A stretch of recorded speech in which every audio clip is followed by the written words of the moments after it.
Hey folks, Coach Simmons here, and this is a very quick question. Is the transfer portal a plot or a ploy for ESPN to get all the top talent? I know you might be thinking to yourself, why would you ask that question? Well, if you read certain articles, like the ones in the Athletic, December 15th, saying college football transfer portal food chain is speeding up the great group of five talent drain. And it's actually true. If you sit back and look, the amount of talent that's leaving group of fives, they're going only one way. Because we know people like Arkansas just landed Boise State's Taylor Green, last year's Mountain West Freshman of the Year. AAC Defensive Player of the Year outside linebacker Trey Moore. It's one of the most coveted players on the market. MAC Player of the Year Curtis Ruick and Grayson McCall. Three-time Sun Belt Player of the Year committed to NC State. We know stars don't equal wins.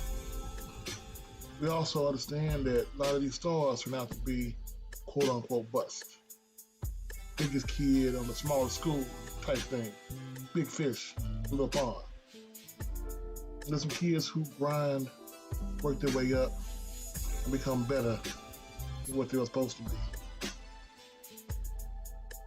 With that being said, it appears very simply to me that the transfer portal was here for a reason. It's called give you what you want, but let us use it to how we want to use it. And so, simply put, you wanted to have freedom. You wanted to be able to get out from up under your, let's call it, burden. Kids wanted to come out, and if they better themselves and get better, they can go to different schools. But it appears right now the Power 5 schools are signing more players than ever before. Group of 5. In the 2021-2022 transfer portal cycle, 123 G5 scholarship players were able to transfer up.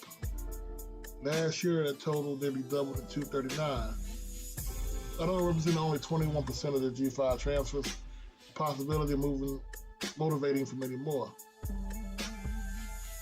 This year, it's looking at about 500 kids who are going to move up from G5 to Power 5. At the same time, these kids moving up, you got kids moving down. Kids who were promised to be the star running back, 5-star, 4-star. You transfer to my school from Florida State as a 4-star, you're going to be that dude. You know, that kind of deal. And when they get there, they realize they can't do anything. The coaches don't like them, coaches didn't love them. Coaches thought they were the best they could get until the other 5-star changed their mind when they got the bag from their boosters and their alumni. So what happens to those kids? They move. Go from hopefully being the next dude up to being the next dude out. It was all set up for ESPN, but now the thing is, NCAA just helped them out.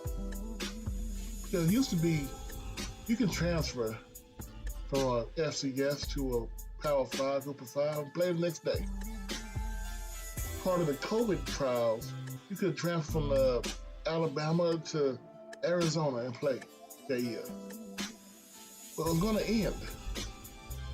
And if it would have ended, kids couldn't transfer anymore. But they could transfer still, but they couldn't play right away. So now these kids can transfer and play immediately.